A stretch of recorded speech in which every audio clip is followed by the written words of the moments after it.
Con respecto a Marcos, recuerdan que los 4 llamados evangelios, las 4 buenas nuevas, están conectados con los 4 niveles de interpretación llamados Pardes: Peshat, Remes, Derash y Sod. Y en orden van del más literal al más misterioso o profundo de la interpretación de la Torá. Y en orden son Marcos, Lucas, Mateo y Juan. Entonces hoy vamos a empezar con Marcos, que es el que está escrito según la interpretación Peshat, que es la literal.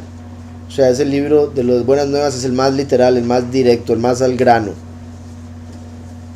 Así como Juan está escrito para los místicos, los muy espirituales, Mateo está escrito para reyes, líderes, gobernantes.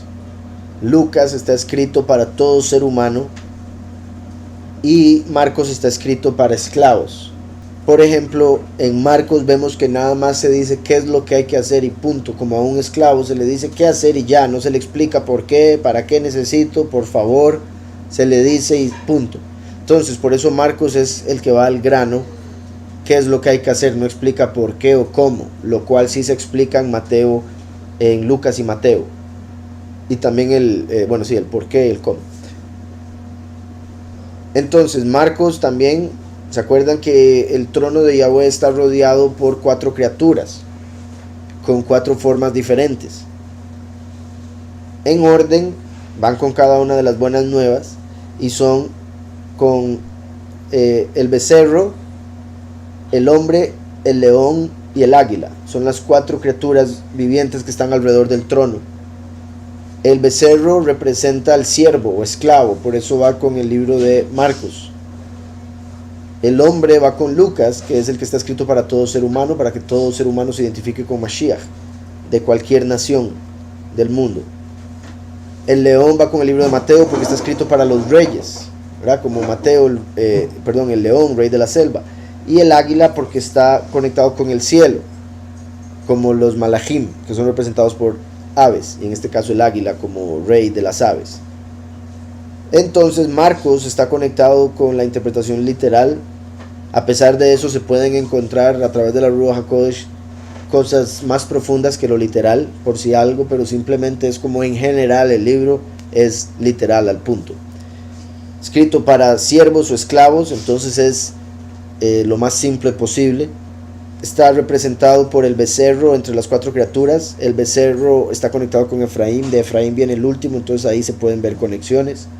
Y Marcos significa una defensa.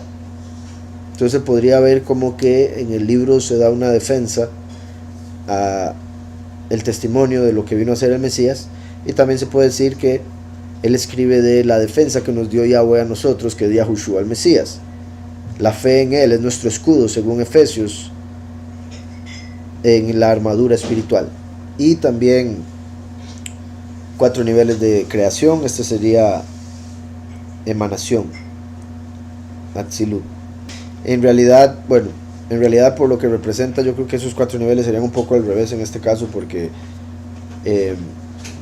Yud es lo más elevado, entonces entre las 4 criaturas se conectaría con el águila, por ende con Juan, entonces esta sería la letra Hei final. Y en lo otro de los 4 niveles de creación, esta sería Asiyah, que es acción, que es lo que termina siendo el esclavo, ¿verdad? El siervo. Entonces hay quienes ponen como nombre de este hombre Mordejai en vez de Marcus. Y bueno, ¿verdad? Claramente tiene una similitud con Mardoqueo, solo que no he visto argumentos al respecto, nada más, bueno, el hermano que me lo menciona y sí me parece haberlo escuchado antes. Y la conexión interesante que veo ahí es Mordejai, ¿verdad? El de Esther, como sabemos representa el último, y aquí acabamos de ver cómo este libro se conecta con el becerro, que es el último, entonces ahí podría haber una conexión si de verdad era Mordejai. Sí, aquí aparece como Mem Reish Kuf en esta versión hebrea. Y voy a un momento a la concordancia. Dice, aparece como Marcos, de origen latín, o sea romano.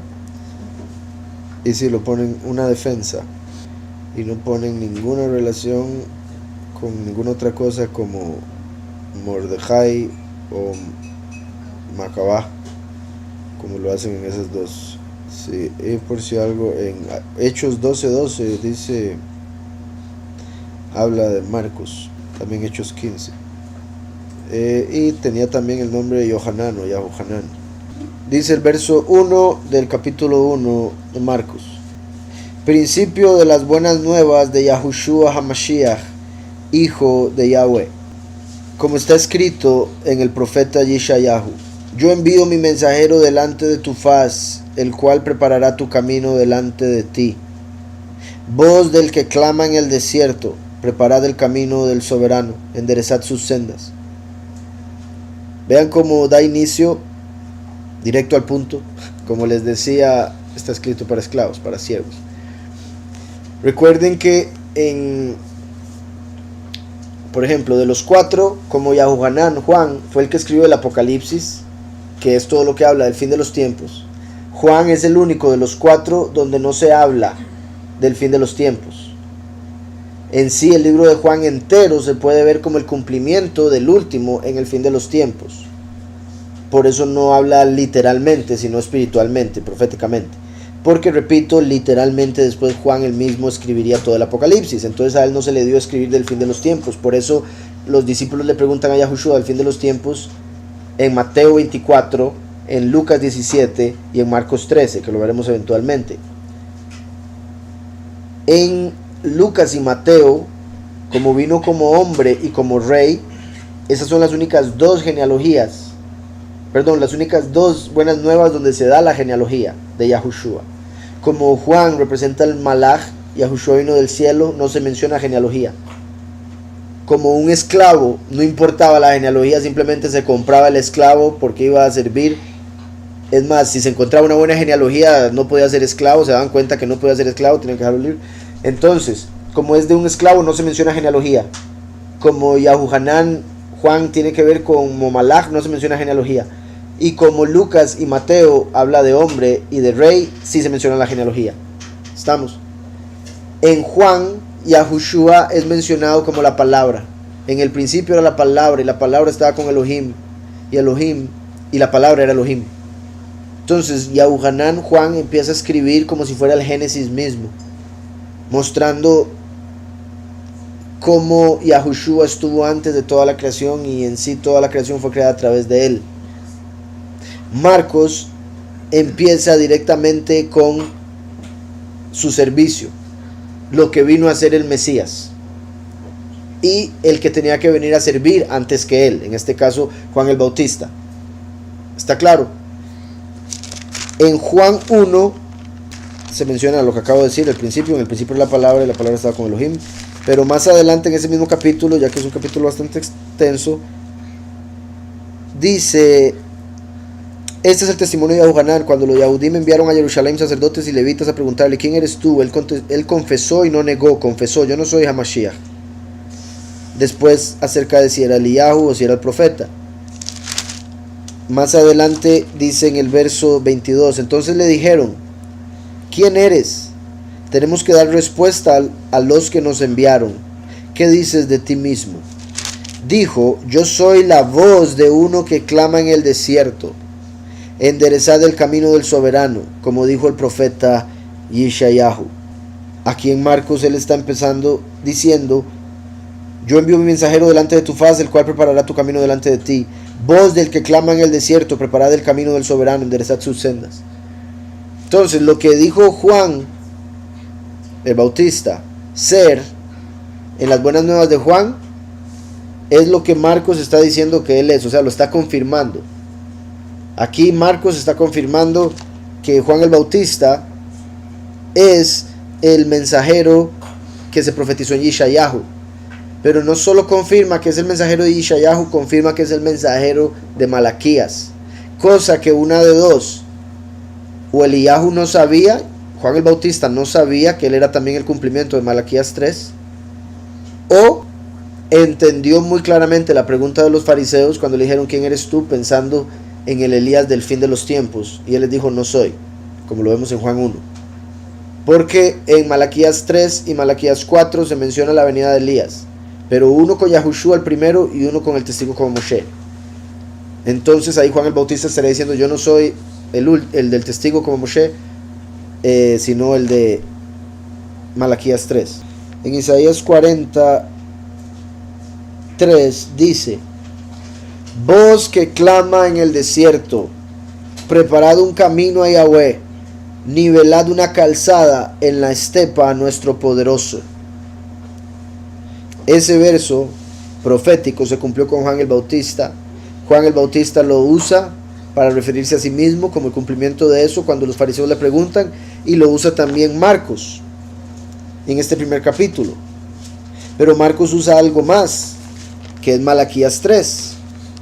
Malaquías 3, que es el último del antiguo pacto, o sea, antes de Mateo, bueno, en la mayoría de las traducciones. En Malaquías 3 dice: yo envío mi mensajero, yo envío mi malaj, para que prepare el camino delante de mí. Ahora eso es lo que está usando aquí Marcos al decir: yo envío mi mensajero delante de tu faz, el cual preparará tu camino delante de ti. Por si algo, es la misma profecía, simplemente que aquí la citaron los traductores de la Septuaginta. Por eso habla en tercera persona, delante de ti. Pero en Malaquías de los masoretas habla en primera persona, delante de mí. Entonces es el mismo verso. Marcos ahí confirma que el mensajero de Malaquías 3 es Eliyahu. Eso es importantísimo, porque como dije, o Juan el Bautista no lo entendía o lo mantuvo oculto cuando los fariseos le preguntaron, no se los explicó. Pero aquí vemos Marcos revelándolo. Malaquías 3 dice: yo envío mi mensajero, que ese, como acabo de decir, es Juan el Bautista, como lo está revelando Marcos, para que prepare el camino delante de mí, y vendrá súbitamente a su templo el soberano a quien vosotros buscáis, ese día Yahushua el Mesías. Y el malaj del pacto, esa es la segunda manifestación, el último. Volviendo a Marcos, principio de las buenas nuevas de Yahushua HaMashiach ben Elohim, hijo de Elohim. Sin dar mucho detalle de genealogía, simplemente dice el hijo del Todopoderoso. También vean que, y en este caso me parece interesante y lo menciono, que podría ser sí Elohim y no Ben Yahweh, porque Elohim es un título que tiene que ver con juicio, por ende con trabajo, como aquí está hablando como para siervos. Venía a ser un trabajo, el de abogar, defender. Reshit de las buenas nuevas de Yahushua HaMashiach ben Elohim, como está escrito en el profeta Yeshayahu. Y vean que dice Yeshayahu para referirse a todos los profetas, porque era normal eso, que se usara el nombre de uno de los profetas más que escribieron más para referirse a todos los escritos de los profetas. Recuerden que estaban los escritos de la Torá, los escritos de los escritos y los profetas. Entre los profetas normalmente se refería a ellos como Isaías o como Jeremías. Y lo digo porque aquí está utilizando dos profetas, a Malaquías y después a Isaías. Yo envío mi mensajero delante de tu faz, el cual preparará tu camino delante de ti. Voz del que clama en el desierto, preparad el camino del soberano, enderezad sus sendas. Inmersaba a Yahuhanán en el desierto y predicaba la inmersión de arrepentimiento para perdón de pecados. Vean, aquí dice claramente cómo el bautismo, la inmersión de Juan el Bautista, Yahuhanán el inmersor, era de arrepentimiento, no era de conversión, que vendría siendo el ser inmerso en el nombre de Yahushua. Es para ser una persona nueva en él. Aquí era gente arrepintiéndose para poder aceptarlo, aquel que venía. En el templo lo hacían, digamos, vemos en la escritura que hablaba de cuando alguien estaba impuro, tenía que ir al templo y inmersarse en una pila que había, o sea, habían varias pilas con agua apartada para eso. Entonces ahí se inmersaban, pero después vino Juan el Bautista y lo empezó a hacer fuera del templo, como en la naturaleza, en el Jardín, que era como al mismo tiempo yendo en contra de ese sistema, mostrando que todo estaba controlado, arreglado, que no era lo más apartado. Entonces, además de que Jardín, además de que se había profetizado que tenía que estar en el desierto, entonces utilizó agua que estuviera ahí, la del Jardín. Jardín significa el que desciende, dando a entender que el que era inmerso ahí estaba representando que descendía a su tumba y al salir del Jardín era resucitado, o sí, hecho una persona nueva. Inmersaba a Yahuhanán en el desierto y predicaba la inmersión de arrepentimiento para perdón de pecados. Vean también, no era la inmersión la que perdona los pecados, es el arrepentimiento. La inmersión era una acción que mostraba el arrepentimiento de la persona. Si la persona decía así, inmérseme por favor, Yahuhanán, era porque estaba arrepentido. Entonces era aquí vamos a hacer una acción pública de que él se arrepintió. Y por eso cuando ve un montón de pecadores viniendo, les dice, ¿a ustedes quién les avisó? Dice, inmersaba a Yahuhanán en el desierto y predicaba la inmersión de arrepentimiento para perdón de pecados. Acudía a él toda la provincia de Yahudá y todos los de Jerusalén, y eran inmersos por él en el río Jardín, confesando sus pecados. Confesando sus pecados. Yahuhanán estaba vestido de pelo de camello. Tenía un cinto de cuero alrededor de su cintura y comía langostas y miel silvestre. Descendiente de sí. Entonces sí, levita y venía de Sejaría, que Sejaría era un cohen, entonces él también tenía ese rol. Aquí hay algo muy importante con respecto a lo que nos dice Marcos, porque Marcos nos está diciendo quién es Juan el Bautista sin decirnos explícitamente. No nos dice así directamente y él es Elías, sino que nos dice era Elías. ¿Por qué? Porque dice, Juan estaba vestido de pelo de camello, tenía un cinto de cuero alrededor de su cintura. En 2 de Reyes 1:8, leo desde el 7. Entonces el rey les preguntó, ¿cómo era el hombre que encontrasteis? Y os dijo tales palabras. Uno que tenía un vestido de pelo y un cinturón de cuero ceñido a su cintura, respondieron ellos. Es Eliyahu el Tishbita, exclamó el rey. Entonces vean eso. El rey les pregunta, ¿cómo era esa persona que les habló y les dijo tales cosas que van a pasar? Estaba vestido de pelo y con un cinto de cuero en su cintura. Eso fue todo. Y dijo, es Eliyahu, el profeta. Entonces ahora Marcos utiliza los mismos términos. Juan se vestía de pelo de camello y con un cinto de cuero. Debemos llegar a la misma conclusión, porque está escrito que es de Yahweh ocultar un misterio y de los reyes el que se ha revelado, ¿verdad? El encontrarlo, el descubrirlo. Entonces aquí está un rey diciendo, ese es Eliyahu a través de la información que me dieron. Ahora Marcos está dándonos la misma información para que nosotros lleguemos al mismo punto. Es Eliyahu, lo cual Yahushua confirma, por si algo, ¿verdad? Yahushua confirma que él era Eliyahu, Yahuhanán el inmersor. Entonces vuelvo a Marcos. Yahuhanán estaba vestido de pelo de camello, tenía un cinto de cuero alrededor de su cintura, ¿verdad? Entonces eso mostrando su humildad. El pelo de camello también como una forma de luto. Y también luto, bueno, digo es que depende de cómo estuviese tejido ese pelo de camello. Pero principalmente aquí el punto es, esta era una vestimenta de profeta, el vestir de pelo. Recuerden que el pelo representa conexión con lo espiritual, por eso el cabello largo de las mujeres y en el caso de los hombres la barba. Entonces Yahuhanán estaba vestido de pelo de camello, tenía un cinto de cuero alrededor de su cintura y comía langostas y miel silvestre. Aquí con respecto a la vestimenta dice, probablemente llevaba una capa de pelo de camello y se cubría de la cintura para abajo hasta las rodillas con una prenda de cuero que reemplazaba a la túnica. Con respecto a las langostas, insectos parecidos a los saltamontes, considerados comestibles en diversos países orientales. ¿Verdad? No era que comía langosta de mar, ¿verdad? No, eran langostas de esas que se comen todo en las plagas. Eran como saltamontes. Entonces era una dieta que por un lado representa plaga. Las langostas son plagas. Entonces representa que si no se arrepienten viene plaga.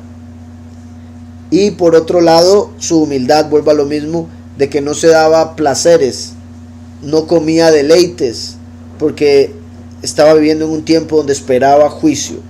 Y también, ¿verdad?, las comía con miel. Entonces, langostas como las plagas y la miel como las palabras de Yahweh. Entonces, la única forma de endulzar las plagas es con la palabra de Yahweh. La única forma de tener una vida dulce o tranquila en un mundo de tribulación, como el de las plagas que se vienen, es teniendo a Yahweh en el corazón y sus palabras para que endulcen, como la miel. Porque las palabras de Yahweh son dulces como la miel, como dice la Torá, la escritura. Entonces, comía langostas con miel. En un tiempo de tribulación hay que agregar la palabra de Yahweh para poder digerirlo. Ese tiempo, la aflicción y todo lo demás. No, porque ahí lo que él estaba haciendo era vistiéndose, no comiéndoselo. Entonces no era como que estaba yendo en contra de la Torá, era simplemente una vestimenta que algunos profetas solían usar. Y también, verá, bueno, el camello representa a los ricos, por ejemplo. Ahora hemos visto cómo Yahushua compara al rico con el camello. Los camellos eran usados para llevar muchas riquezas. Aquí vemos más bien él utilizándolo siendo el más, bueno, súper humilde, su forma de vestir y de actuar, pero venía a reclamarles a los ricos, como los fariseos en la posición que estaban. Además de también, bueno, el camello, ¿verdad?, como sabemos, tiene la capacidad de llevar agua en él, y aquí él estaba trayendo la inmersión de agua. Entonces hay una conexión de él como camello, que lleva la riqueza del Padre a través de la inmersión en agua. Zacarías 13:4, que dice: también sucederá aquel día que los profetas se avergonzarán cada uno de su visión cuando profetice, y no se vestirán el manto de pelo para engañar. Entonces vemos que los profetas, nada extraño. Ok, me devuelvo un poco. En la escritura en general vemos que era Eliyahu el que se vestía así, y así el rey se dio cuenta que era Eliyahu, punto. Después vemos a Marcos diciéndonos: así se vestía Juan, para que entendamos que es Eliyahu. Pero en el medio, en Zacarías, Yahweh nos dice: ya los profetas no se van a vestir de pelo para mentir, para engañar. Muy posiblemente los profetas trataban de copiar a Eliyahu. Como eran falsos profetas, trataban de engañar con las apariencias, como suele hacer la gente. Entonces decían: ¿cómo se vestía el profeta más sorprendente que se fue vivo? De pelo, me voy a poner pelo y me creen. Entonces, velo, manto de pelo, para engañar. Eso es en Zacarías 13:4. Yahuanán estaba vestido de pelo de camello, tenía un cinto de cuero alrededor de su cintura y comía langostas y miel silvestre. Espero haya quedado claro lo de langosta, como las plagas que son endulzadas con la palabra de Yahweh. Y predicaba diciendo: viene tras mí el que es más poderoso que yo, a quien no soy digno de desatar agachado la correa de su calzado. Que hay varias cosas. Una, viene tras de mí el que es más poderoso que yo. Pero él reconocía a quien le venía a preparar el camino. Dice: a quien no soy digno de desatar agachado. Ahí se conecta con, ¿verdad?, uno al Todopoderoso le da honor inclinándose ante él, doblando sus rodillas, lo cual se conecta con bendición en hebreo, la palabra, la raíz en sí. Y él dice: yo no soy ni siquiera digno de agacharme ante él. Y dice: para desatar la correa de su calzado. Eso en lo literal se entiende. Yo no soy digno ni siquiera de servirle en algo tan bajo como inclinarme y quitarle los zapatos. Es demasiado elevado, y ese trabajo por ende es muy elevado. Y Yahushua nos dice que Juan el Bautista fue el hombre más grande nacido de mujer. De todos los hombres nacidos de mujer fue el más grande. Yahushua nos dice: pero el más pequeño en el reino de Yahweh es más grande que Juan el Bautista, que fue el más grande de los nacidos de mujer. Entonces, con eso Yahushua nos dice que Juan el Bautista vino a cerrar el tiempo de la carne, los nacidos de la mujer, y Yahushua vino a empezar el tiempo del espíritu, los nacidos de la Ruach, a través de Mashiach. A quien no soy digno de desatar agachado la correa de su calzado. Él mismo reconoce su pequeñez a pesar de ser el más grande. Aquí estamos viendo que el más grande en el tiempo de la carne es diminuto en el tiempo del espíritu. Por otro lado, recuerden que en la armadura espiritual, las sandalias son el celo por llevar las buenas nuevas, el deseo de llevar las buenas nuevas a los demás, el querer ir a predicar, porque ¿verdad? Con los pies vamos a otros. Por eso Yahushua también lavó los pies, como dando a entender, una vez que Yahushua ya nos lavó completamente, lo único que hay que lavar los pies, después de haber ido a uno y otro lado escuchando doctrinas aquí, escuchando argumentos allá, debemos lavar los pies a través del estudio de la escritura para asegurarnos de qué es lo que creemos, de que está correcto y poder defenderlo ante cualquier argumento que se levante después. Entonces las sandalias son, y voy a ir rapidísimo a Efesios, en Efesios 6, que dice: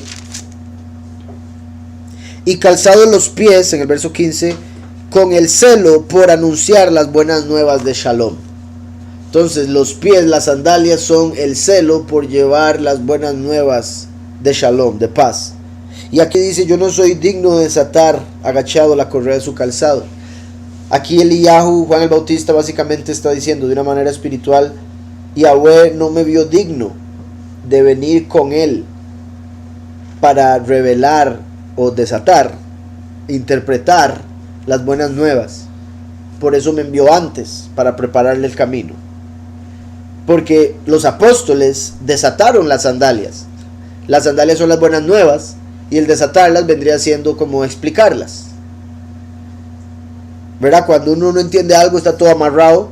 Cuando lo llega a comprender, es como que cada punto se va soltando para tener un mejor manejo del tema. Entonces, viene tras mí el que es más poderoso que yo, a quien no soy digno de desatar agachado la correa de su calzado. Aquí ponen: desatar a alguien la correa de su calzado en un servicio humilde, propio de un esclavo. Como les decía, Yahuanán está diciendo, a pesar de ser el hombre más grande de los nacidos de mujer, él sin saberlo, siendo humilde obviamente, pero él está diciendo: no soy digno de actuar como un esclavo para él, a pesar de ser más elevado. Entonces es como decir: no hay hombre en la carne que pueda servir a Mashiach a menos de que él se lo permita y lo convierta, lo haga nuevo. También, al ser un servicio de un esclavo, se conecta con lo que hablábamos del libro, que está escrito para esclavos. Aquí lo que está diciendo es que él no era digno, que él ni siquiera era digno de tocarle los pies, no era digno de hacer un servicio tan bajo. Es lo que está diciendo él acá. Pero sí, también no me extraña que no se imaginara la humildad de Yahushua de decir: ahora sí, les voy a quitar los calzados yo a ustedes. Que también ahí es como diciendo, con lo que interpretaba de lo espiritual aquí, Juan está diciendo: no soy digno de desatar sus buenas nuevas, solo digno de preparar a que él venga a darlas. No soy digno de desatar sus buenas nuevas, su doctrina. Después vemos a Yahushua que él dice: les voy a lavar los pies. Entonces se podría decir: Yahushua es el único que es capaz de explicarse a sí mismo. Es el único que es capaz de desatar las buenas nuevas. Por eso fue él el que vino a hacerlo, a cumplirlas.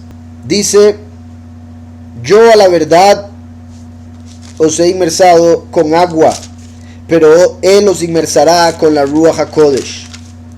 Yo a la verdad os he inmersado con agua, pero él os inmersará con la Ruach HaKodesh. Aquí vemos una vez más directo al punto, porque vemos en otras buenas nuevas que no solo dijo esto, sino que dijo con la Ruach y con fuego. Primera y segunda manifestación de Yahweh en la tierra, primero y último. Aquí Marcos está siendo claro porque es para esclavos, directo al punto, entonces no menciona el fuego, nada más la Ruach.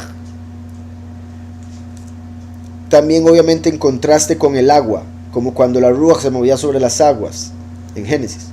Y también: yo a la verdad os inmerso en agua, pero él os inmersará con la Ruach HaKodesh, como diciendo: yo a la verdad estoy dando una representación, yo a la verdad les estoy dando algo con lo físico para representar lo espiritual que él trae.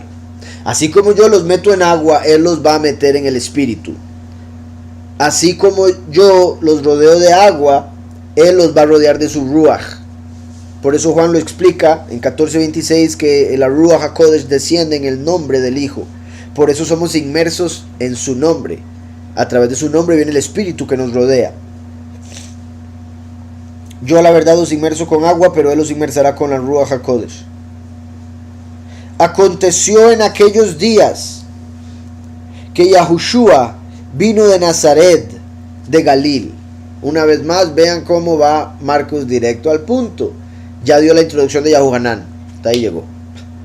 Vino uno preparando el camino, dijo no ser digno de desatar sus sandalias. Dijo ser el de Isaías y de Malaquías. Y que el que viene inmersaría en agua y que era más poderoso que él. Ahora Marcos empieza a mencionar ese del cual Yahuanán hablaba. Aconteció en aquellos días que Yahushua vino de Nazaret de Galil. Dice aquí, en aquel tiempo un pueblo pequeño de Galil, región situada al norte de Israel. Aconteció en aquellos días que Yahushua vino de Nazaret de Galil y fue inmerso por Yahuanán en el Jardín. Luego, cuando subía del agua, vio abrirse los cielos y la ruach como una paloma que descendía sobre él. Y vino una voz de los cielos que decía: tú eres mi hijo amado, en ti tengo complacencia. Tú eres mi hijo amado, en ti tengo complacencia. Entonces claramente ahí el Padre revelando quién Mashiach es. Juan el Bautista había dicho, o se le había revelado, que aquella persona sobre la cual él viera la ruach descendiendo como una paloma, ese era el Mesías. Entonces por eso dice aquí: luego cuando subía del agua vio abrirse los cielos y la ruach como paloma que descendía sobre él.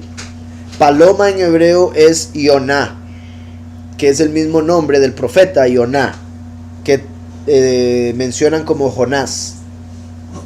Por eso Yahushua, cuando la paloma desciende sobre él, se convierte en Mashiach, obviamente, porque es el Espíritu entrando en él, el Espíritu del Padre entrando en él para llevar a cabo el ministerio. Eso es interesante porque él nació de una virgen, o sea, él era el hijo de Yahweh desde que nació, pero en este momento fue donde se le dio ya el Espíritu a tal nivel para llevar a cabo el ministerio que tenía que llevar. Aquí fue lleno del Espíritu para empezar con el ministerio. ¿Está claro? A pesar de haber nacido de una virgen, en este momento recibe la ruach. Aquí me parece a mí, es una muestra de cómo Yahweh nos va subiendo de nivel a través de la vida. Aquí estaba llegando a los 30 años, que es cuando ya el hombre puede ser sacerdote. Y Yahushua venía según el orden de Melquisedec, el sacerdocio de Melquisedec, el sacerdocio celestial. Una pregunta, Rey. Yahushua nace por la ruach, o sea, por la ruach, ¿no? O sea, era necesario también que fuera bautizado por Juan el Bautista para la ley terrenal. Sí, como él mismo Yahushua lo dijo a Juan el Bautista, para que todo se cumpliera. Y se podría decir, era a través de esta inmersión que iba a ser revelado quién es el Mesías. Entonces por eso tuvo que suceder, entre otras cosas. Y también para representar su muerte y eventual resurrección. Entonces decía por acá: luego cuando subía del agua vio abrirse los cielos y la ruach como paloma, Yoná, que descendía sobre él. Por eso Yahushua le dijo a los fariseos que no les sería dada señal sino la señal de Yoná, que fue estar en el vientre del pez 3 días y 3 noches. El vientre del pez representando el Seol, donde fue Mashiach por 3 días y 3 noches. Luego cuando subía del agua vio abrirse los cielos y a la ruach como paloma, Yoná, que descendía sobre él. Y vino una voz de los cielos que decía: tú eres mi hijo amado, en ti tengo complacencia. Mi hijo amado, en ti tengo complacencia. Ese tengo complacencia, pero es obvio en lo literal, pero también se conecta con el hecho de que Yahushua es el único que cumplió todos los mandamientos. Por ende es el que complace completamente al Padre. Y por eso Yahweh le da todo lo que pida. Y a través de Yahushua nosotros recibimos del Padre lo que le pedimos. Y por eso Él es el amén a nuestras oraciones. Y vino una voz de los cielos que decía: tú eres mi hijo amado, en ti tengo complacencia. Luego la ruach lo impulsó al desierto. Entonces ese ruach que entró en él, una vez que terminó la inmersión, algunos, ¿verdad?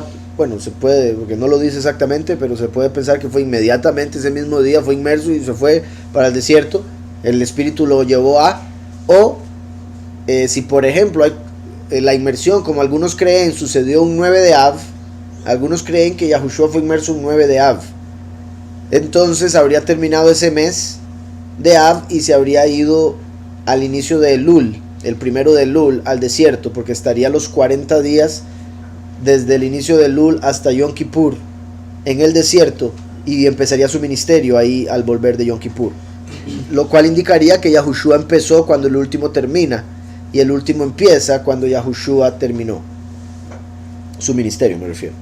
Entonces dice, luego la Ruach lo impulsó al desierto y estuvo allí en el desierto 40 días. 40 días como los 40 días del pueblo en el desierto.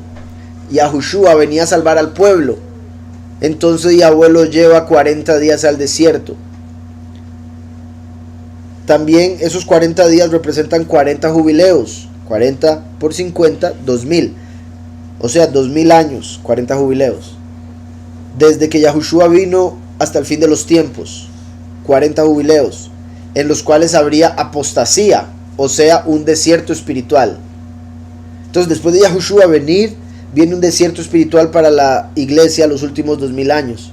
Es posible que aquí, cuando se oye la voz que dice, este es mi hijo amado, en quien tengo complacencia, ahí Satanás dijo, ¿cómo? Vamos a ver si es cierto que merece ser amado. Vamos a ver si es cierto que lo complace. Y ahí llega a tentarlo. Que también es como ¿verdad? Satanás, me imagino celoso. Ya que Satanás se imaginaba a él el mejor ángel de todos y el más especial y esto y lo otro. Y él quería todo ese poder que Yahushua sí tiene. Bueno, sí, buen punto. Cuando la persona decide buscar de su espíritu, llega el enemigo a probarlo. Le trae un desierto a su vida. Buen punto. Y por eso 40 días, como la cuarentena verdadera. ¿Verdad? Se dio la inmersión y después la transfiguración. Y se podría decir, con la inmersión vino la prueba de 40 días y con la transfiguración, donde se vuelve a revelar que Él es el Hijo, viene después su muerte. Como he explicado, la revelación que se dio durante la inmersión representa la primera venida. La revelación que se dio durante Sukkot, en la transfiguración, representa la segunda manifestación. Por eso ahí dice Yahweh a él oíd, porque representa la voz. El profeta con Moshe, a quien había que oír según Deuteronomio. Decía, luego el Espíritu lo impulsó al desierto. Entonces el mismo Ruach lo inspiró a irse al desierto. Y estuvo allí en el desierto 40 días. Igual que Moshe estuvo 40 días en la montaña. Así como Yahushua se va al desierto 40 días y 40 noches y no come ni bebe nada,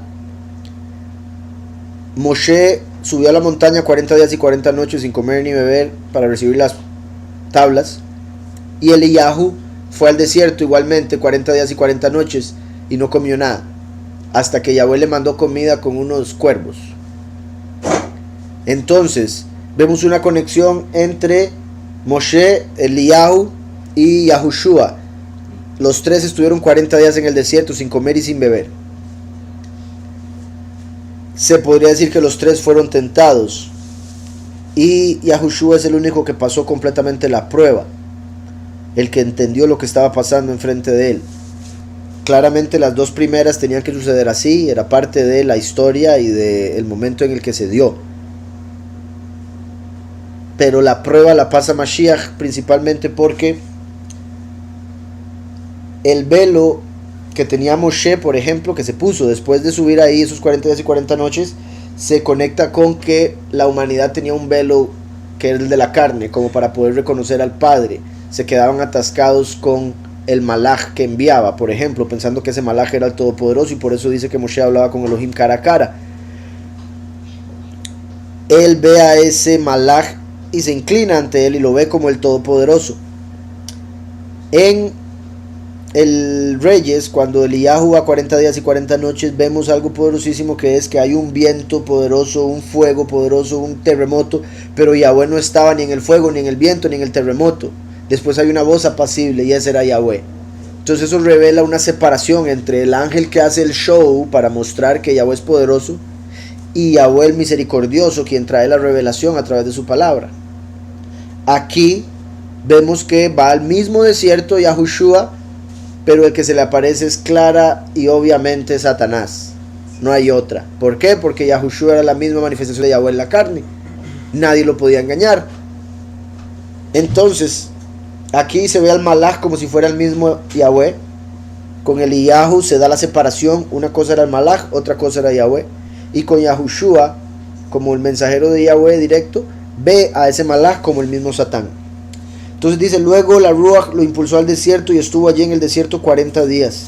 Era tentado por Satán y estaba con las fieras y los malachim lo servían. Después que Yahoanán fue encarcelado, entonces ahí vemos lo que decía el hermano, que así como después de la inmersión, Satanás de fijo se enojó, porque con la inmersión se reveló que Mashiach era el hijo de Yahweh. Entonces dice, ok, me lo voy a llevar a tentarlo y a Juan lo meto a la cárcel. Importante, ¿verdad? Dos hombres importantísimos, y vea lo que les pasa. Cualquier persona del mundo diría, no, pero ¿por qué va a ser tentado? No, pero ¿por qué va a pasar hambre? ¿Y por qué el otro va a estar en cárcel? ¡Qué barbaridad! Más bien muchos de fijo, viendo a Juan en cárcel, decían, era un impío, y nosotros pensando que era profeta. Los dos hombres que venían a traer la verdad de Yahweh, uno en cárcel, el otro pasando hambre, tentado, siendo tentado, pero nunca cayó, bendito Yahweh. También vean, vuelvo a lo mismo, de que es completamente directo al punto. No explica en qué momento fue tentado, no explica cuáles fueron las tentaciones. Nada más dice, era tentado por Satán y estaba con las fieras y los malachim lo servían. En otro evangelio, otras buenas nuevas, vemos que parece indicar que pasó 40 días. Después de esos 40 días le dio hambre. Eso parecería indicar que pasó 40 días en un nivel más elevado en el cual no tenía hambre. Pasan los 40, vuelve al nivel terrenal y le da hambre. Y ahí es donde Satanás llega a tentarlo. 3 tentaciones. Él pasa las tentaciones y en eso bajan los malachim a fortalecerlo y a darle comida. Pero aquí nos dice todo en resumen.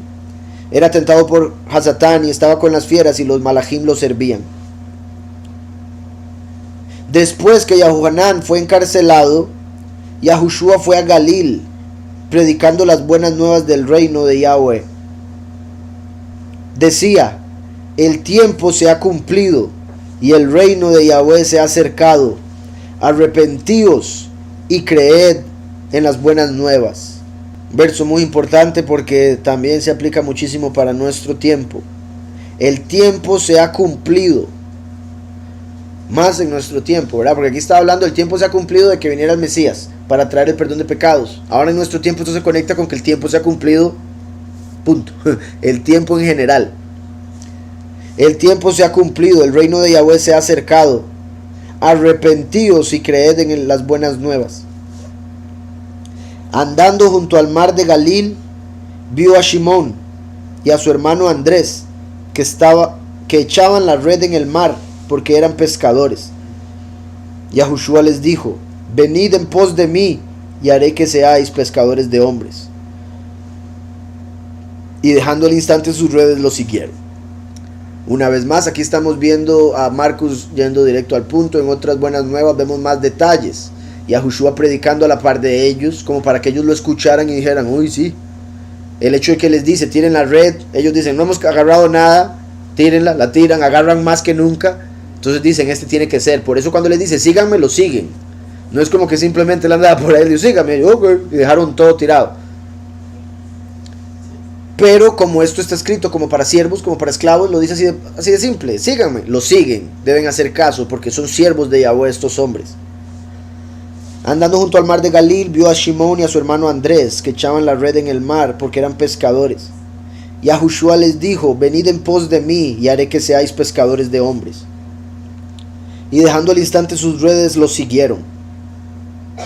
Vean cómo primero escogió a 2. Así como después manda a 70 de 2 en 2. Así como Yahweh envía a los 2 testigos. Así como aquí vino Juan el Bautista, después Yahushua. Ahora Yahushua escoge a Shimón y a Andrés. Y etcétera, etcétera, de 2 en 2. Así como cuando Yahweh hizo a Adán y después salió Eva. Venid en pos de mí, haré que seáis pescadores de hombres. Y dejando al instante sus redes, los siguieron. Pasando de allí un poco más adelante, vio a Jacob, hijo de Zabdai, y a su hermano Yahuhanán, que estaba en la barca remendando las redes. Posiblemente no sería extrañarse que estuviera remendando las redes que se rompieron cuando estaba demasiado llena. Recuerdan que las redes no pudieron aguantar y se rompieron. Pero aquí nada más dice remendando las redes. Vean cómo primero Shimón y Andrés estaban trabajando para el mundo. Y Yahweh les dice, trabajen para mí. Dejan todo tirado para seguirle. Dejan sus redes. Curioso que sean redes, porque las redes enredan. Así como el trabajo del mundo. Lo enreda a la persona y le hace pensar que eso es lo más por lo que tiene que aspirar. Lo más importante en la vida. Lo que debe adorar, y etcétera, etcétera. Pero ellos al instante dejaron sus redes. Lo siguieron. Pasando de allí un poco más adelante, se encuentra otros dos. Ahora Jacob y Yahuhanán. Una vez más, dos. Estos dos son hermanos. Curiosamente, estos dos hermanos representan a los dos testigos. Porque ellos dos, de hecho, pidieron ser los dos testigos. Le dijeron a mamá que le pidiera a Yahushua que los dejara sentarse en su reino a la derecha y a la izquierda. Y Yahushua les dijo que ya eso estaba entregado para dos personas a quienes Yahweh se los había dado, refiriéndose a los dos testigos. Jacob y Yahuhanán. Este Yahuhanán, el amado. Entonces, pasando de allí un poco más adelante, vio a Jacob, hijo de Sabdai, y a su hermano Yahuhanán, que estaba en la barca remendando las redes. Y enseguida los llamó. Entonces, dejando a su padre Sabdai en la barca con los jornaleros, lo siguieron. Dejando a su padre Sabdai. Ahora, eso no quiere decir que Sabdai no creyera.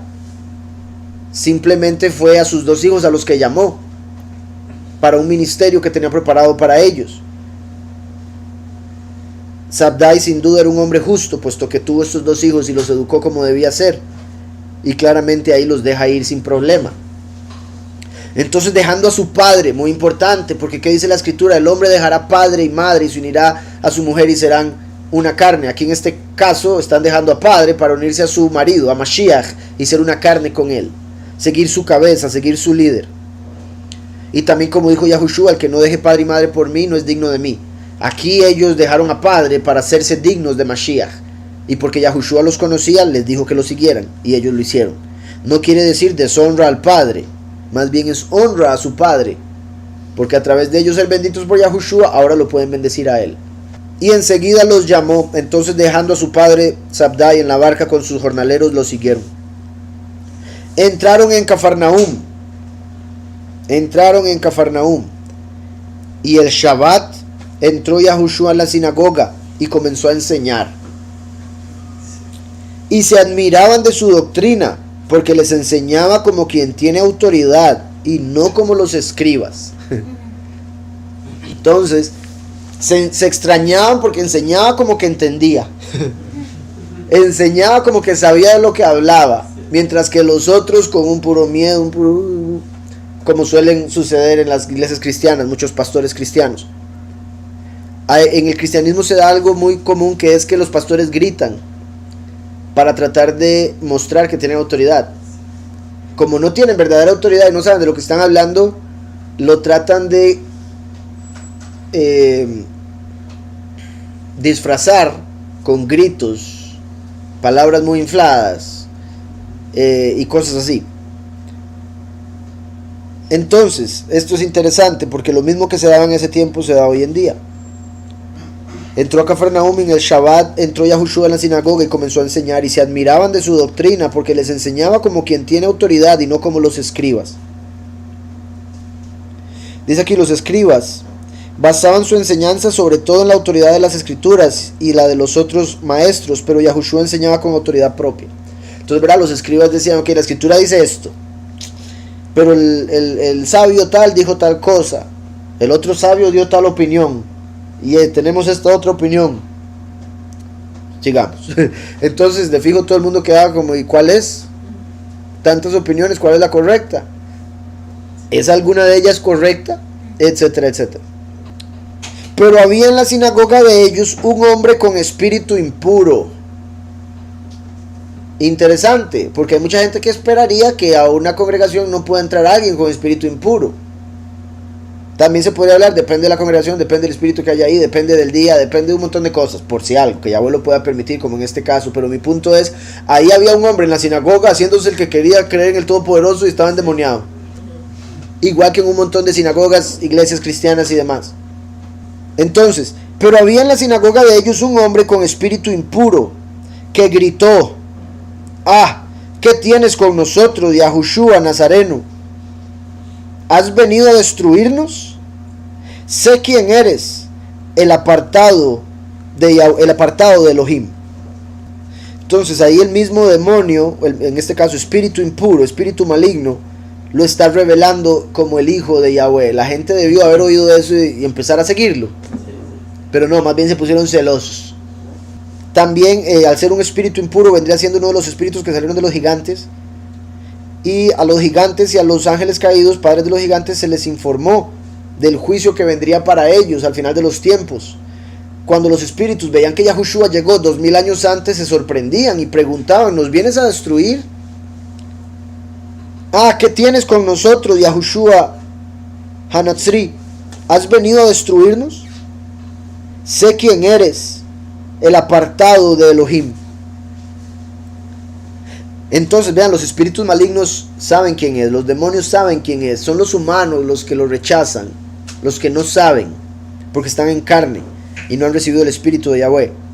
Ellos obviamente no porque tengan el espíritu de Yahweh, sino porque están en otro nivel espiritual y pueden ver lo que es. Yahushua estaba escondido por la carne en la que estaba metido. Has venido a destruirnos, sé quién eres, el Kadosh de Elohim.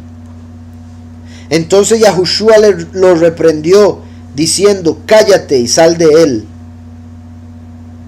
Y la Ruach impura, sacudiéndolo con violencia y dando un alarido, salió de él. Haruach Hatmeya, pero sí, de tumá, de impureza. Y la Ruach, o el espíritu impuro. Entonces Yahushua lo reprendió diciendo: cállate y sal de él. Y el espíritu impuro, sacudiéndolo con violencia y dando un alarido, salió de él. Todos se asombraron, de tal manera que discutían entre sí diciendo: ¿qué es esto? ¿Qué nueva doctrina es esta? Que con autoridad manda aún a los rujot impuros y lo obedecen. Ellos, repito, tal vez es posible que no todos escucharon lo que dijo el espíritu impuro, pero si ese espíritu impuro dijo eso, debieron decir: es el apartado de Elohim, en vez de decir: ¿quién es este? ¿Qué es esto? También qué curioso, ¿qué es esto? Masot, ¿qué son estas cosas? Masot. Recuerda, Yahushua es el Mi, el último es el Ma. Aquí lo quise mencionar por el hecho de que después dicen también mencionan Ma dos veces aquí al decir: ¿qué es esto? ¿Qué nueva doctrina es esta? ¿Qué nueva enseñanza es esta? Que con autoridad manda aún a los rujot impuros y lo obedecen. Muy pronto se difundió su fama por toda la provincia alrededor de Galil. Entonces, vean cómo empezó su fama, en este caso al menos desde el punto de vista de Marcos. Fue a inmersarse, Yahweh lo llenó de su espíritu, fue tentado por Satanás, por ende probado. Una vez que pasa la prueba, llega a una sinagoga, está predicando y saca un demonio, y con eso se le empezó a dar fama, y así empezó su ministerio. Básicamente para Yom Kippur él estaba de vuelta. Por ende, y recuerdan que Yom Kippur cae un viernes, eso pudo haber sido el Shabbat después de. Dice: muy pronto se difundió su fama por toda la provincia alrededor de Galil. Al salir de la sinagoga, fueron a casa de Shimón y Andrés con Jacob y Yohanan. La suegra de Shimón estaba acostada con fiebre. Y enseguida le hablaron de ella. Entonces él se acercó, la tomó de la mano y la levantó, e inmediatamente se le pasó la fiebre y lo servía. Vean cómo dice: la levantó, y después dice: e inmediatamente se le pasó la fiebre. lo que es la fe. La levantó y se le pasó la fiebre. No fue, se le pasa la fiebre y después la levantó. Mi punto ahí es como la fe lleva a la acción, como el levantarla sabiendo ya que se le va a pasar la fiebre. Y qué interesante, o sea, no sea como sea, lo digo como chiste siempre que lo leo, pero una vez que se le pasa la fiebre va y lo sirve. No es como que, ay no, acabo de estar con fiebre, voy a descansar un ratito. No, se sentía en todas. Y claro, le acabas de sanar y obviamente va a ir a servir a aquel que la sanó. Entonces él se acercó, la tomó de la mano y la levantó e inmediatamente se le pasó la fiebre y lo servía. Cuando llegó la noche, luego que el sol se puso, le llevaron a todos los enfermos y endemoniados. Toda la ciudad se agolpó a la puerta. Vean cómo habían montones de endemoniados y enfermos. Ahora, eso no ha cambiado. En lo que respecta a los endemoniados, los demonios se hacen pasar por otra cosa.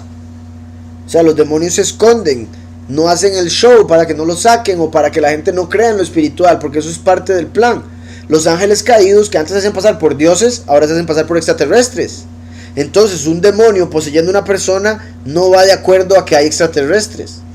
Sí iba de acuerdo en el pasado a los dioses y demonios. Pero hoy en día que los dioses en realidad los ponen como extraterrestres, no tendría sentido que hayan personas poseídas. Entonces a los que son poseídos ya a un nivel extremo les dicen es un problema mental, esquizofrenia, eso es esto, eso es lo otro, es psicológico o lo que sea, para no aceptar que existe lo espiritual. Entonces, como ya he mencionado, según algunos demonios han dicho en el pasado, en el tiempo final se esconderían, se mantendrían ocultos en las personas. Pero es similar hoy en día. Entonces dice, toda la ciudad se agolpó a la puerta. A la puerta, que particular porque Yahushua dice yo soy la puerta. Como él estaba ahí, se agolparon a la puerta para buscar a la puerta espiritual. Y sanó a muchos que padecían de diversas enfermedades. Eso es interesante también porque se podría decir no a todos, porque hubiese dicho y los sanó a todos. Obviamente él tiene el poder, pero no todos tienen la fe. Como sabemos, él no pudo sanar a todos en Galilea. ¿Por qué? Porque les faltaba la fe. Vemos aquí algo similar, dice sanó a muchos. Eso es importante, porque también uno como creyente en el Mesías y sabiendo que Yahushua es el verdadero, ¿verdad? Hay veces donde uno dice voy a orar por tal persona y se tiene que sanar, y quizá la persona no sanó por la fe de la persona o por alguna otra razón que uno no sabe, pero el enemigo viene y le dice ay, ¿no era qué? Ay, ¿ahora qué? Y le empieza a poner duda o cosas así. Lo digo por conversaciones que he tenido con otros hermanos en algunos casos que me han preguntado cosas similares. Uno no sabe si la persona por la que uno está orando verdaderamente tiene fe. Uno no sabe las obras de la otra persona. Uno no sabe la voluntad del Padre para esa persona. Y etcétera, etcétera. Entonces, le llevaron a todos los enfermos y endemoniados. Toda la ciudad se agolpó a la puerta y sanó a muchos que padecían de diversas enfermedades y echó fuera muchos demonios. Y no dejaba hablar a los demonios porque lo conocían. Entonces, como los demonios lo conocían, no era como ellos decían, aquí está el Hijo del Todopoderoso, este es el soberano, este es el apartado de Elohim. Y Yahushua, como es humilde y también porque su ministerio tenía que durar un tiempo, los callaba. No permitía que lo dijeran para que la gente no se diera cuenta. La gente se tiene que dar cuenta de quién es el Mesías por su propia experiencia espiritual con el Todopoderoso y porque el Padre se lo revele, no porque un demonio se lo diga. ¿Sí me explico? Si usted le hace caso a un demonio, eso ya es un poco ¿verdad? Sospechoso. Entonces callaba a los demonios. Ahora, mi punto con lo que había dicho ahora, por si algo, es que solo que un demonio dijera eso debería hacerles a ellos preguntarse, como que un espíritu, algo que es de otro mundo. Los demonios, recuerden que tienen conocimiento oculto, entonces alguien con conocimiento oculto va a decir que él es. Pero mi punto es que aquí callaba a los demonios porque la gente podía llegar a creer en él por lo que decía un demonio. No era el tiempo todavía de que se diera a conocer completamente quién él es. Y por otro lado, su ministerio tenía que durar, entonces no podía los fariseos darse cuenta inmediatamente. Y repito, la gente tenía que darse cuenta por su propia experiencia y revelación del Padre, no por escuchar un demonio gritando. Recuerden que Yahushua dijo, el que me confiese delante de los hombres, yo lo confesaré delante del Padre y de sus malajim. Entonces, cuando uno da a conocer a Yahushua aquí en la tierra, uno se vuelve famoso en el cielo. Los demonios lo llegan a conocer a uno y todo. Entonces, por eso es que Pablo era conocido por los demonios, porque Pablo predicaba a Yahushua. Hubo 2 hombres que andaban conjurando, porque vieron que Pablo tenía poder para sacar demonios en el nombre de Yahushua. Entonces hubo unos hombres que dijeron, ¿para qué vamos a hacer el exorcismo que dejó Salomón si podemos usar simplemente un nombre y sacar demonios como hace Pablo? Entonces fueron y andaban cobrando y le dijeron a un demonio que estaba en un hombre, te conjuramos en el nombre de Yahushua, el que predica Pablo. Con solo decir eso mostraron que ellos no lo predicaban. Te conjuramos en el nombre de Yahushua, el que predica Pablo, que salgas de él. Y el demonio se volvió a ellos y se tiró sobre ellos y los violó y los dejó irse desnudos y heridos. Después de haberles dicho, yo sé quién es Yahushua y Pablo de quien me hablan. O sea, si a ellos sí los conozco, a ellos sí les hago caso, pero ustedes no sé quiénes son. Y ahí se les tiró encima. Entonces el poder de un demonio y lo que puede pasar usando una persona el nombre del Mesías si en realidad no lo profesa, no lo cree. En sí toda enfermedad tiene un origen espiritual. Ahora, eso no significa que todo enfermo está poseído. Pero sí toda enfermedad es algo espiritual que está o desconectado o no funcionando como para que el cuerpo llegue ya a tener un problema. Como hemos hablado, ¿verdad? La Torah tiene 613 mandamientos que se dividen en 248 negativos 248 positivos y 365 negativos, que se conectan con 248 órganos del cuerpo y 365 arterias. Entonces, dependiendo del mandamiento que uno falle, el órgano o la arteria que le falla. Entonces sí hay una conexión ahí directa. Ahora, obviamente, siempre vuelvo a lo mismo de, obviamente, pedirle al Padre que se haga su voluntad perfecta, pero sí se le puede hablar en realidad a todos se le puede hablar, hasta las piedras. Toda la ciudad se agolpó a la puerta y sanó a muchos que padecían de diversas enfermedades, y echó fuera muchos demonios, y no dejaba hablar a los demonios, porque lo conocían. Levantándose muy de mañana, siendo aún muy oscuro, salió y se fue a un lugar desierto, y allí oraba. Lo buscó Shimón y los que con él estaban, y hallándolo le dijeron, todos te buscan. Verá, vean, hermoso, se levanta antes de que salga el sol completamente, se va a buscar donde orar, solito, a nadie le dice, hoy voy a orar, ¿verdad? Va y ora porque el punto es comunicarse con el Padre, no que sepan qué anda haciendo. Y por eso después sale Shimón a buscarlo. Shimón ahí como el administrador ahora, puesto que sabemos Shimón se llegó a convertir como en el líder, en el representante de Mashiach. Entonces vemos aquí ahora buscándolo. Lo buscó Shimón y los que con él estaban, y hallándolo le dijeron, todos te buscan. Él les dijo, vamos a los lugares vecinos para que predique también allí, porque para esto he venido. Entonces, todos te buscan, ok, pero vamos a ir a otro lado. No puedo pasar aquí todo el ministerio, con todo el barrio. Necesitamos ir a otros lados a predicar, para eso he venido. Y predicaba en las sinagogas de ellos. Vean qué importante, las de ellos, no eran las de él. Predicaban las de ellos, porque ellos decían creer en la Torah de él, porque ellos decían creer en la palabra de Yahweh, que es él. Y predicaba en las sinagogas de ellos, en toda Galil, y echaba fuera los demonios. Sí, ¿verdad? En Juan vemos que cuando Yahushua resucita antes de que amanezca, similar acá, y Miriam va y se lo encuentra, muy parecido acá, sí. También verá el hecho de que dice, levantándose muy de mañana, siendo aún muy oscuro, salió y se fue a un lugar desierto y allí oraba. Lo buscó Shimón, ¿verdad? Que Shimón es el escuchado, o el que escucha. Y los que con él estaban, igual Shimón fue a buscarlo cuando resucitó, después de que Miriam le dio testimonio. Y hallándolo le dijeron, todos te buscan. Como por ejemplo en el fin de los tiempos, cuando tiene que volver a aparecer y todo el mundo anda buscándole, todos andan, y me refiero a, ¿cómo puedo decir? Porque en realidad la gente no la anda buscando, pero los muchos dicen andarle buscando, pero simplemente le dan a otro, y eventualmente con la hambruna espiritual todo el mundo le va a andar buscando de una u otra manera. O sea, la gente que busca salvación en el dinero le anda buscando, simplemente no sabe dónde buscar. La gente que anda buscando salvación en el trabajo, en una persona, etcétera, etcétera, le andan buscando, simplemente no saben dónde es que le van a encontrar. Ajá. Sí, entonces al decir, lo buscó Shimón y los que con él estaban, que sería como lo buscaron los creyentes, y le dijeron, todos te buscan. Como se acuerdan en Isaías 11, acontecerá en aquel tiempo que la raíz de Yishai, que es el Mesías Yahushua, la cual estará puesta por pendón a los pueblos, será buscada por las gentes y su habitación será exaltada. En ese tiempo final está siendo buscado, porque nadie le conoce, las doctrinas falsas no le enseñan. Entonces hoy en día está siendo buscado, pero él se encuentra en una habitación exaltada a la derecha del Padre. Será buscada por las gentes y su habitación será exaltada. Aquí vemos que dice, todos te buscan.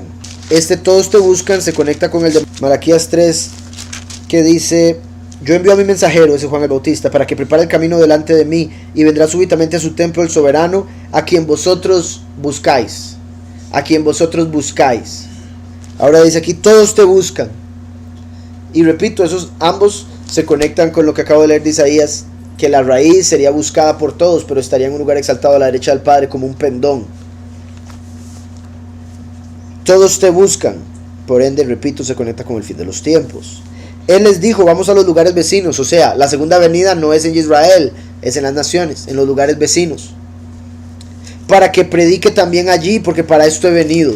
La segunda venida es para predicar a las naciones, así como Yahushua vino la primera venida para predicar a Israel en Israel. El último también le predica a Israel, pero quienes están en las naciones, esparcido por los cuatro ángulos de la tierra. Y predicaba en las sinagogas de ellos en toda Galil y echaba fuera los demonios. Vino a él un leproso que de rodillas le dijo, si quieres puedes limpiarme. Vean la fe de este hombre. La fe es, usted de fijo puede. La cuestión es si quiere.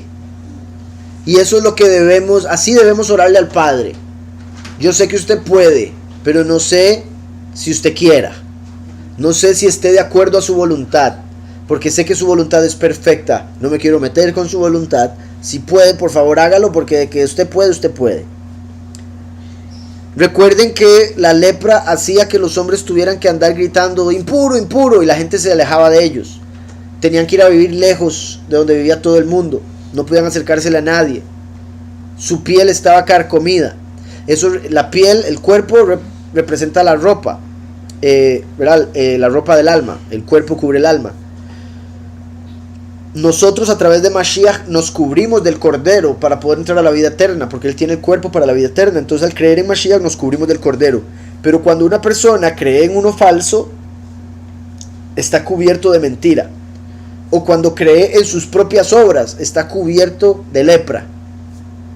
Curiosamente, la lepra le daba a los que hablaban cosas que no debían, a los calumniadores, a los mentirosos, a los ofensores, ¿verdad?, con la boca, a los chismosos, era murmuradores, etcétera, quejumbrosos, era a ellos a los que le daba la lepra.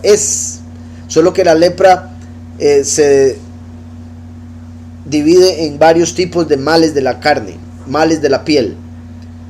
Entonces la lepra o males de la piel están relacionados con hablar mal.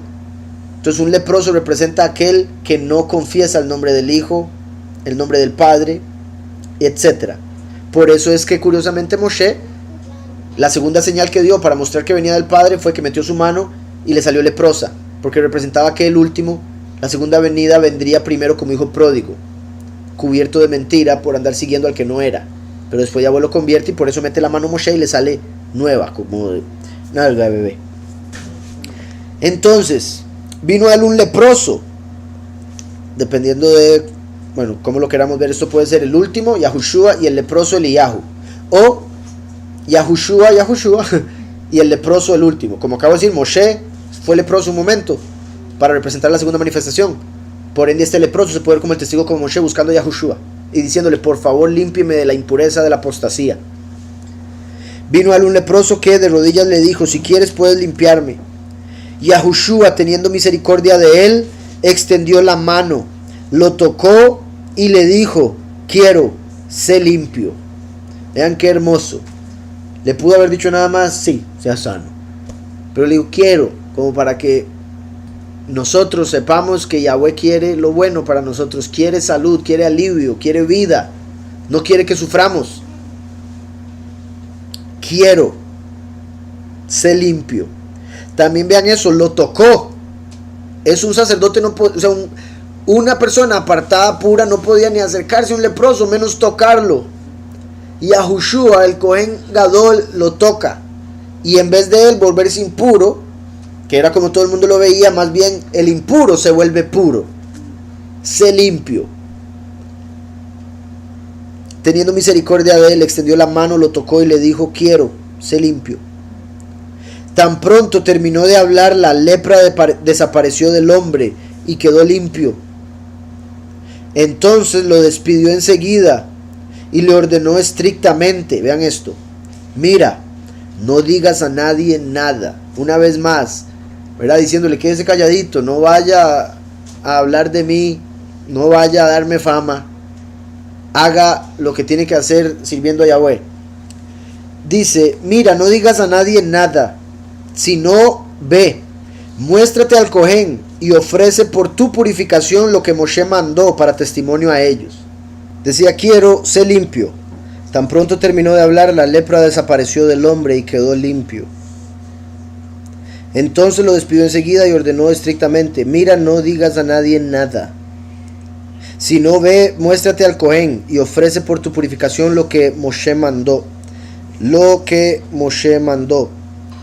Eso lo vemos en Levítico 14, del 1 al 32. Con respecto a las leyes del leproso, el leproso tenía que ir a donde el sacerdote lo revisaba para ver si la lepra se le había quitado. Si se le había quitado, él debía ir a inmersarse y dar algo en el templo por su purificación. Entonces Yahushua le está diciendo: no vaya a decir nada de mí, sino más bien vaya que lo vea el Cohen. El Cohen se va a sorprender de ver que un leproso se sanó. No va a saber de dónde salió esta sanidad. Debería por ende el Cohen preguntar y buscar para saber. No lo va a hacer. Entonces eso va a quedar como testimonio en contra de ellos. Yahushua está diciendo: yo lo sané a usted y usted está yendo a cumplir lo que Moshe dijo al templo. Por ende, si ellos, los del templo, no creen en Mashiach, van a ser condenados, porque hay un testimonio ahora. Por eso dice: ve, muéstrate al Cohen y ofrece por tu purificación lo que Moshe mandó, para testimonio a ellos. Para que hubiera un testimonio de que de que un leproso fue sanado, y al ellos no seguir a Yahushua, habría testimonio en contra de ellos, de que no le aceptaron a pesar de mostrar su poder. Porque en el Talmud estaba que Yahushua tenía que venir a sanar un leproso, resucitar un muerto de más de 4 días, más de 3 días, por eso se esperó hasta el 4º día para resucitar a Lázaro, y también sanar un ciego de nacimiento, como lo vemos en Juan 9. Entonces, al decirle: vaya y dígale a los sacerdotes, es para que los sacerdotes dijeran: este hombre está haciendo lo que el Mesías haría. Qué duro, ¿verdad? Porque esto, obviamente lo puedo entender, tan gozoso de haber sido sanado y diciendo: no, él es muy humilde, pero a mí no me importa, voy a hacerlo famoso. Él no quiere ser famoso, pero lo voy a hacer famoso porque se lo merece. O sea, lo más seguro fue así como lo pensó. Es muy humilde, pero no importa, debería ser conocido. Yo sé que él me dijo que no dijera, pero estoy muy contento, se me va a salir por los poros el gritarlo. Me van a preguntar, voy a decirlo, etc. O sea, digo yo juzgándolo de manera favorable. Porque sí, como dice la hermana, por no poder aguantar su lengua es que estaba leproso. Y como diría yo también, vean qué triste, porque Yahushua mismo, el maestro, le está diciendo: no diga nada. ¿Qué es lo primero que hace? Decirlo todo. Entonces, pero al salir comenzó a publicar y a divulgar mucho el hecho, de manera que ya Yahushua no podía entrar abiertamente en la ciudad, ya todo el mundo lo llegó a conocer, sino que se quedaba fuera, en los lugares desiertos. Importante también porque, por decirlo, él está fuera del mundo, a la derecha del Padre, en el cielo. Él está fuera. Y nosotros debemos ir a buscar lugares desiertos o solos, donde podamos entrar en intimidad con Él para buscarlo. Y venían a Él de todas partes. Somos nosotros los que debemos buscarlo a Él, porque Él ya vino a nosotros hace 2000 años. El comer langostas silvestres que comía Juan no violaba la Torá por no ser comida kosher, o si es permitido por la Torá. Sí es permitido. Ese tipo de langostas sí son parte de los animales o criaturas apartadas, entonces sí se podían comer. Pero la miel era la silvestre, por si algo. Pero sí, el punto es que sí le era permitido comer langosta. En Levítico 11:22 dice: de ellos comeréis estos, toda clase de langosta, de langostín, de grillo y saltamontes. Cualquier otro insecto alado que tenga 4 patas os será abominación. Entonces los únicos insectos que se pueden comer: toda clase de langosta, langostín, grillo y saltamontes.